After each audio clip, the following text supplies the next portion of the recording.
മിശിഹായ്ക്കും സ്തുതിയായിരിക്കട്ടെ. സ്ലിഹാകാലത്തിലെ 3-ാമത്തെ ഞായറാഴ്ചയാണിന്ന്. ലൂക്കായുടെ സുവിശേഷത്തിൽ 9-ാം അധ്യായത്തിൽ 1 മുതൽ 6 വരെയുള്ള തിരുവചനങ്ങളാണ് ഇന്ന് തിരുസഭ അമ്മ നമ്മളെ ചിന്തിക്കാൻ നൽകുന്ന തിരുവചന ഭാഗം. അയക്കുകയാണ് യേശുതമ്പുരാൻ. 12 സിംഹന്മാരെ തിരഞ്ഞെടുത്തുകൊണ്ട് അവരെ അയക്കുകയാണ്.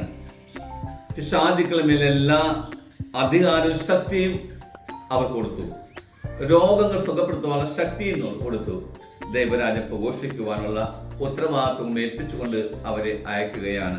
എന്നിട്ട് അവർക്ക് കൊടുക്കുന്ന 2-3 ഉപദേശങ്ങൾ കൂടിയുണ്ട്. അത് പ്രകാരമാണ്: നിങ്ങൾ യാത്രയ്ക്ക് വടിയോ സഞ്ചിയോ അപ്പമോ പണമോ ഒന്നും തന്നെ എടുക്കരുതെന്ന്, 2 ഉടുപ്പും എടുക്കരുത് എന്ന്.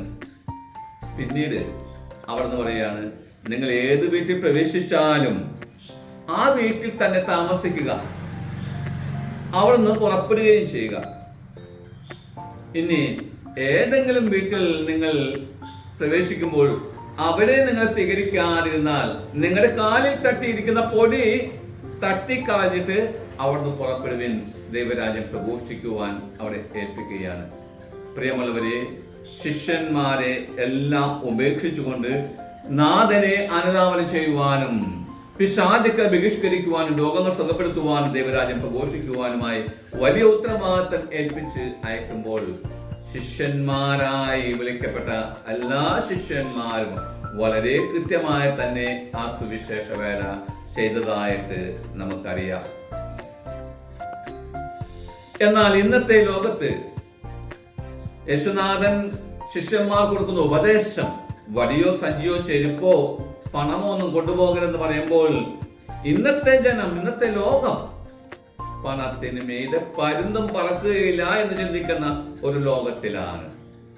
ഏതെങ്കിലും വിധത്തിൽ പണം സമ്പാദിക്കുവാൻ ആരെ ചവിട്ടി താഴ്ത്തിയായാലും പണം സമ്പാദിക്കുവാനുള്ള തത്രപ്പാടിലാണ് ഇന്നത്തെ പല മക്കളും.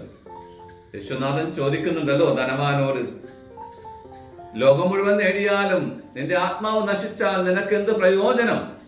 ആത്മാവിന് പകരമായി എന്തു കൊടുക്കും? ഈ ഭൂമിയിലേക്ക് നാം വന്നപ്പോൾ ഒന്നും തന്നെ കൊണ്ടുവന്നിട്ടില്ല. ഈ ഭൂമിയിൽ നിന്നും പോകുമ്പോൾ നമുക്കൊന്നും കൊണ്ടുപോകാനില്ല. അത് തന്നെയാണല്ലോ മഹാനായ അലക്സാണ്ടർ ചക്രവർത്തി തന്റെ ജീവിതത്തിൽ കാണിച്ചു തരിക. താൻ ഈ ഭൂമിയിൽ നിന്നും ഈ ലോകം മുഴുവൻ വെട്ടിപ്പിടിച്ചിട്ട് അദ്ദേഹം ഇവിടുന്ന് ഒന്നും കൊണ്ടുപോകുന്നില്ല. തന്റെ ജനം അറിയാൻ വേണ്ടി കൈയും കാലും ആ ശവമഞ്ചത്തിന് പുറത്തെടുത്തിരിക്കണമെന്ന് അദ്ദേഹം ഓർമ്മിപ്പിച്ചത്. ഇവിടുന്ന് ഒന്നും കൊണ്ടുപോകാനില്ല, ഒന്നുമില്ലാതെയാണ് ഈ ഭൂമിയിലേക്ക് വന്നത്. ഒന്നും തന്നെ കൊണ്ടുപോകാൻ സാധിക്കുകയില്ല. നല്ല നിക്ഷേപങ്ങൾ സ്വർഗത്തിൽ കണ്ടെത്തണമെന്നാണ് ദിവ്യനാഥൻ ഓർമ്മപ്പെടുക. പ്രിയമുള്ളവരെ, വടിയും സഞ്ചിയും പണവും ഒന്നും കൊണ്ടുപോകരുത് ദിവ്യനാഥൻ ഓർമ്മപ്പെടുത്തുമ്പോൾ, വലിയ വലിയ കൊട്ടാരങ്ങൾ നാം പണം തീർക്കാനായിട്ട് ആഗ്രഹിക്കരുത് എന്നും കൂടി ഓർമ്മപ്പെടുത്തുമ്പോൾ, ഈ ലോകത്തിന്റെ സുഖ സന്തോഷങ്ങൾക്ക് പിന്നാലെ പരക്കം പായെന്നും ഓർമ്മപ്പെടുത്തുകയാണ്. നമുക്ക് എല്ലാം ഉപേക്ഷിക്കാം.